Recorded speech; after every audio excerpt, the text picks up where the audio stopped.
At first, we didn't know what was going on. We assumed my father was just stubborn, distrusting, and narcissistic. This was the case for my whole life and for my mom's entire married life. My dad is very calm and intelligent, and whenever someone meets him, they would always be complimenting him, saying how respectful, loving, and caring he is. No one would ever suspect that he can be the delusional, fully psychotic man that he is. As his child, I always felt that something was wrong.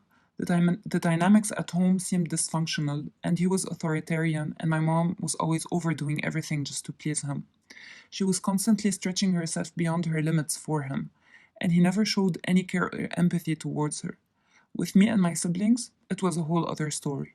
He would say things like, his life is dedicated completely for us.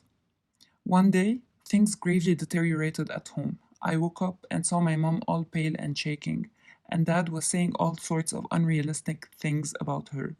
He said that mom has been poisoning him for years, drugging him, sleeping around with men in different countries, and that we are not his biological children. We even went to the extent of taking a paternity affiliation test, and even though we were his biological children, it did not justify my mom's unfaithfulness for him. He also believed that all our medical issues were induced by my mom's poisoning, so we consulted our doctor who confirmed that our medical issues cannot be produced and that they are common genetic problems. Despite the doctor's explanations, my father was still convinced otherwise. He even goes to the extent of saying that certain medical results have been doctored. He also says that he has proof of all the terrible things that my mom has done, but he could never provide us with any, as it was all in his head and he was truly convinced with it. Everything he said during his delusional episodes were crucial for his diagnosis with delusional paranoia, because 100% of those who suffer from it have the exact same beliefs and symptoms. One day, I opened up to my boyfriend, who is a psychiatrist, and for the first time in my life, I heard the terms délire paranoïaque or delusional paranoia. That's when I understood that my father has an actual mental illness and that it's all out of his control. It's very important to know the symptoms of delusional paranoia because those suffering from it can maintain a seemingly normal life. They take care of their appearance, they are hard workers, they are well spoken, nothing really flagrant. So those who are close to them probably assume that they simply have a difficult personality. So I told my mom about it, and it was textbook symptoms of delusional paranoia. He is narcissistic and obvious and overly proud. He considers himself to be a savior, always guiding everyone around him, even those who are his age or older. He would belittle them. He is convinced that his wife is unfaithful, that his children aren't his biological ones, and that the family tree is completely different in his head.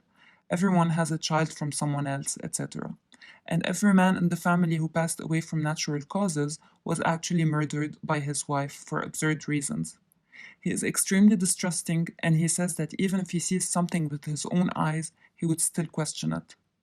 He is convinced that everyone around him is coming up with detailed plans and conspiracies against him to drug him or poison him or murder him. He has a fixation on one person in particular, in which case it was my mom, and this person becomes the ultimate persecution target. I was in love with the man I married. Throughout our marriage, I noticed he constantly played with my emotions, which left me scared and insecure. I never once in our married life felt that I had a regular husband and wife partnership.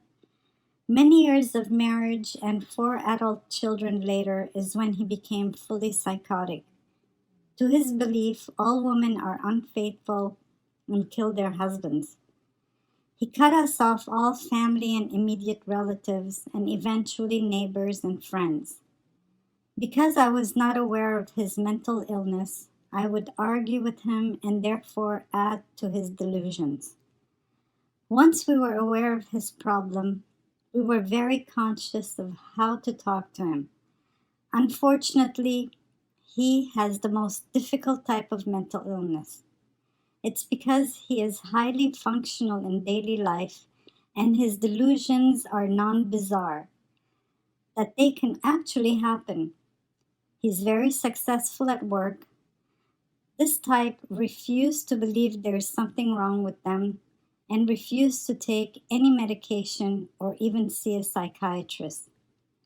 My life became unbearable, and the reason why I never confided in anyone is because I always felt threatened by his indirect subliminal messages. He told me I was not worthy of being in the living room and that I was lower than a maid, so I was forced to lock myself in one of the bedrooms as long as he was at home. We wanted to seek help right away. We consulted different psychiatrists, and they all said that we've reached a point beyond the red flag zone, that we were now risking our lives.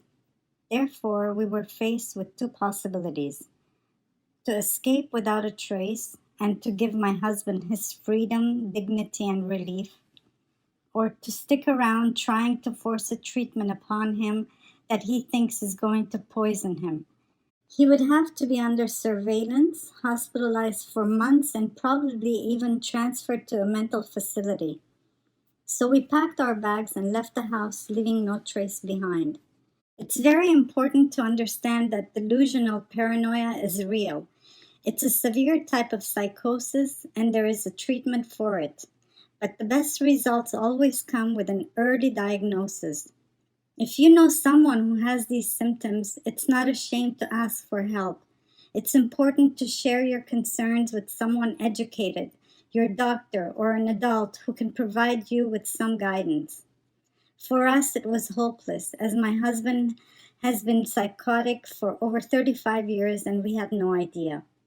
And by the time we understood that he's delusional, it became too late. He is set in his ways.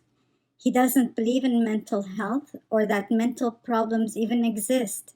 He strictly refused to accept the possibility that he could be wrong or that he has an illness. And no matter how much we tried, he believed that if he goes to see a therapist, they will purposely write a false diagnosis about him. As children of a paranoid parent, we underwent a different style of parenting. We never decided anything for ourselves. Education, hobbies, jobs, relationships, it was all decided by our paranoid father, and often in a negative way. No for extracurricular activities. University was discouraged. We were often forced to suddenly cut off relationships with friends and relatives. We were even told what to feel, what not to feel.